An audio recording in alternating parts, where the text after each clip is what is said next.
Hi friends, कैसे हैं आप लोग। फ्रेंड्स, आज हम बात करेंगे किस चीज़ के बारे में। आज हम बात करेंगे इसके बारे में। ये देखिए क्या है ये देखिए gov.uk आप देख सकते हैं यहाँ पे। ये देखिए ऑफिशियल तरीका, India young professional scheme visa. ठीक है, अब देखिए ये क्या है फ्रेंड्स। एक तरह से आप देखे जाए तो ये एक तरह से लकी ड्रॉ आप बोल सकते हैं। ठीक है, India young professional scheme visa. ठीक है, ये हर साल खुलता है फ्रेंड्स, आपको पता ही होगा। इस साल ये अभी डेट्स आएंगी, डेट्स आई नहीं है।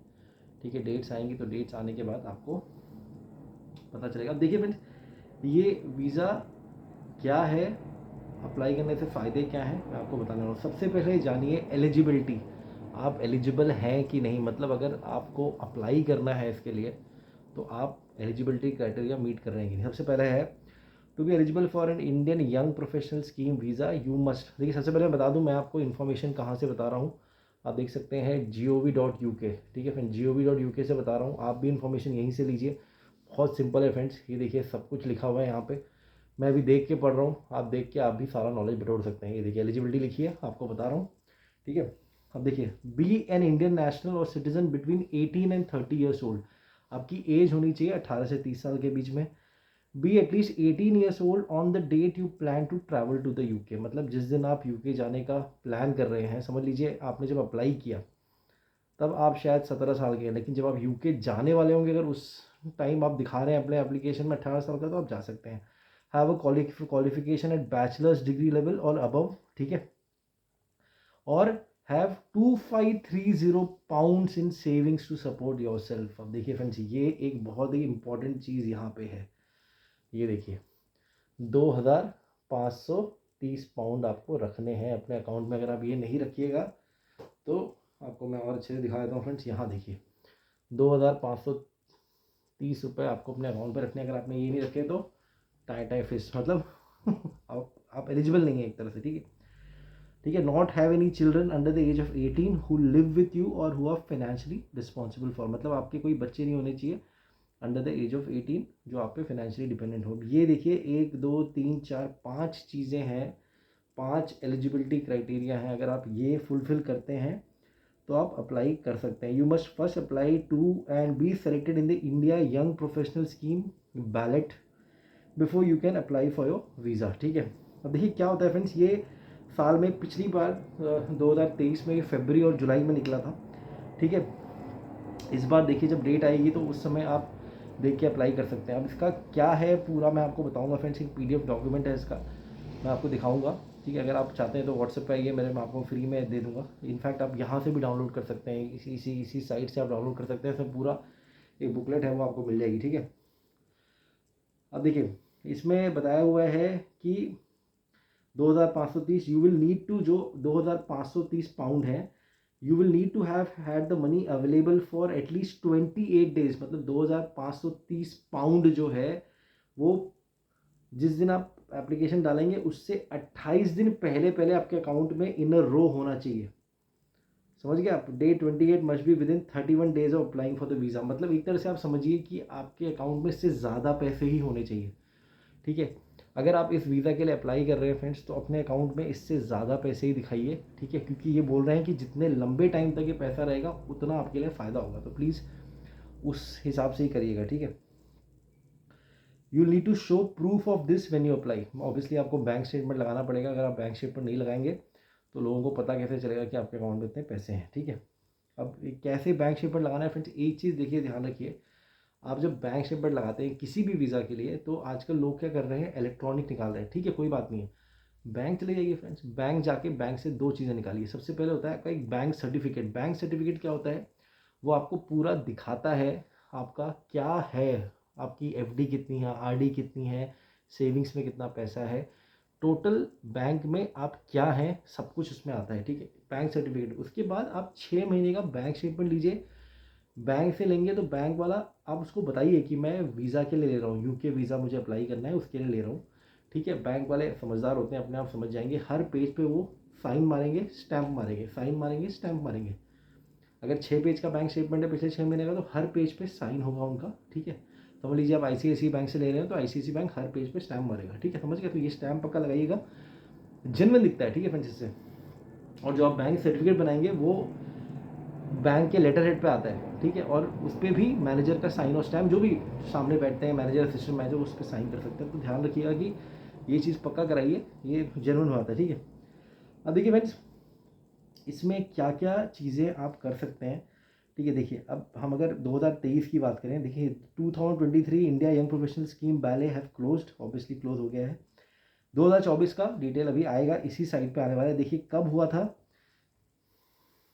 ये देखिए, ये जो बैलेट हुए थे ये फरवरी और जुलाई में हुए थे, ठीक है। और इन्होंने ये बताया है कि मैक्सिमम जो रिजल्ट होते हैं इसमें 3000 सीट होती है। There were 3000 places available for the India young professional scheme visa in 2023।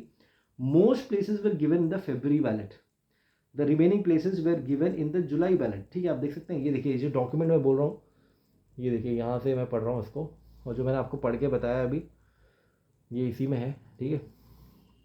तो आप यहाँ से पढ़ सकते हैं, ये देखिए 3000, देयर 3000 सीट्स यहाँ पे, ठीक है। तो इसका मतलब क्या है, इसका मतलब ये है कि आपको फरवरी वाले को टारगेट करना है। फरवरी वाले को टारगेट करेंगे तो आपको ज़्यादा फायदा होगा, क्योंकि 3000 में से मैक्सिमम सीट फरवरी वाले में ही मिलने वाली है, ठीक है। अब देखिए, अगर समझ लीजिए आपने अप्लाई कर दिया, ठीक है, अप्लाई करने के लिए आपको क्या क्या देना है ध्यान रखिएगा, ठीक है। आपको देना है अपना नाम, date of birth, passport detail, scan और photo of your passport, phone number, email address. देखिए फ्रेंड्स, जब आप स्कैन करते हैं एक चीज़ याद रखिएगा, please black and white scan मत करिए, ठीक है। कलर स्कैन करिए, अच्छा लगता है, ठीक, कलर स्कैन करिएगा, ठीक है। अब आप बोलेंगे यार हम तो करते ही हैं, आप अगर करते हैं अच्छी बात है, जो लोग नहीं करते मैं उनको बता रहा हूँ, ठीक है। प्लीज़, तो अपने लिए कर रहे हैं, सबसे बेस्ट चीज़ करिए, ठीक है, लाइफ में। अब देखिए ये आपको लगाना ही लगाना है, ये जो चीज़ें मैं दिखा रहा हूँ यहाँ पे 100% जब आप अप्लाई करेंगे बैलेट के लिए तो ये आपको डालना है, ठीक है। Name, date of birth, passport details, scan और photo of your passport, phone number, email address, ठीक है। अब देखिए, the successful entries will be picked at random, you will be sent the results by email within 2 weeks of ballot closing. समझ लीजिए for example इस बार आता है जनवरी 25, 26 या 1 फरवरी को, तो आपने अप्लाई किया, 2 हफ्ते के अंदर अंदर रिजल्ट आ जाएगा कि आप सेलेक्ट हुए कि नहीं। It's free to enter, ballot में इंटर करना फ्री है, कोई पैसे आपको कहीं देने की ज़रूरत नहीं है। You should only enter if you plan to apply for the visa, ठीक है। और देखिए इन्होंने लिखा है कि अगर आपके अकाउंट में ये इतने पैसे हैं, ठीक है, तभी अप्लाई करिएगा। और एक बार आपने अप्लाई कर दिया, उसके बाद जब आप वीज़ा के लिए अप्लाई करेंगे तो वीज़ा की फ़ीस कितनी है, ये है वीज़ा की फ़ीस 259 पाउंड्स। ये देखिए 259 पाउंड्स आपको उस वीज़ा के लिए अप्लाई करना है, ठीक है। इसको 100 से मल्टीप्लाई कर दीजिए तो कितना हो गया, 25,900 रुपये, ऑलमोस्ट अप्रोक्सीमेटली उसके आसपास हो जाएगा, ठीक है। तो 25,900 उसकी फ़ीस होगी, ठीक है। देवर 3000 प्लेसेस अवेलेबल फॉर इंडिया, मैंने आपको बता दिया। ये एक आदमी एक ही एंट्री डाल सकता है, ठीक है। अब समझ लीजिए आप सक्सेसफुल हो गए और आपने सोचा कि चलो मैं तो वीज़ा के लिए अप्लाई नहीं करूँगा, ठीक है फ्रेंड्स, ये गलती मत करिएगा। यहाँ लिखा हुआ है कि अगर आपका नाम हो गया आ गया और आपने तब भी अप्लाई नहीं किया, कोई दिक्कत नहीं है। देखिए अगर आपका नाम आ गया और आपने अप्लाई नहीं किया तो आपने एक सीट ख़राब की है, तो यूके वाले बेवकूफ़ तो है नहीं, आपका नाम एक तरह से सिस्टम में आ जाएगा। अगर आपने दोबारा कभी भी यूके किसी वीज़ा के लिए अप्लाई किया तो ये आपके एक तरह से पासपोर्ट पॉइंट पे गलत रिफ्लेक्ट करेगा, तो ये गलती मत करिएगा, ठीक है।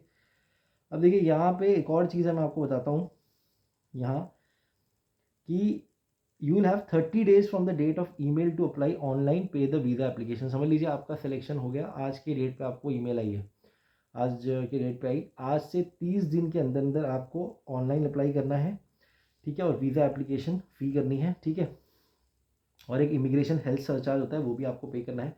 ये सारी लिंक्स इस PDF में है फ्रेंड्स, आप यहाँ से देख सकते हैं। ये देखिए यहाँ सारी लिंक्स यहाँ पे दी हुई हैं, ठीक है।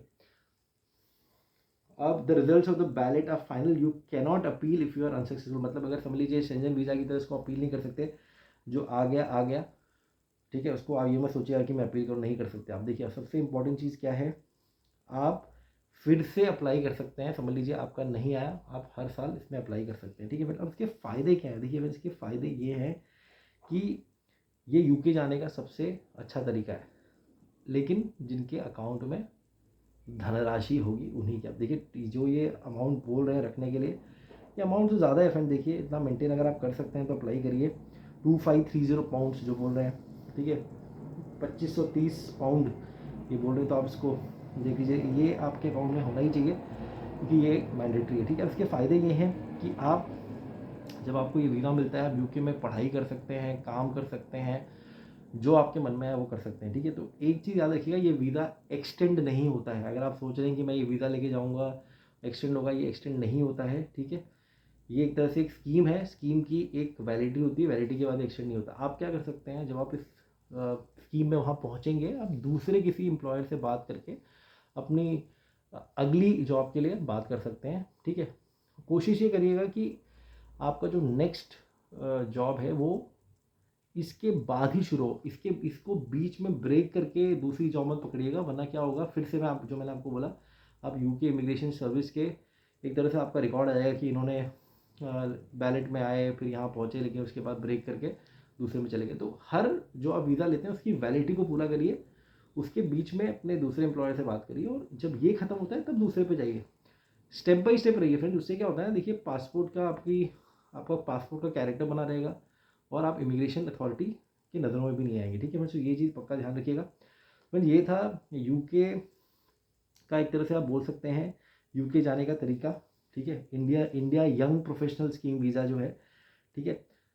कोई भी डाउट है फ्रेंड्स, प्लीज़ मेरे व्हाट्सएप पे आइए, ठीक है, कमेंट्स में पूछिए, लेकिन ध्यान दीजिए फ्रेंड्स, क्योंकि ये एक तरह से अगर आपका नाम आ गया और आपने अप्लाई नहीं किया तो ये बहुत ही गलत होगा, ठीक है। ऐसे मत सोचिए कि मेरे दोस्त अप्लाई कर रहे हैं तो मैं भी अप्लाई कर दूंगा। प्लीज़ अप्लाई तभी करिएगा जब आपको यूके जाना है।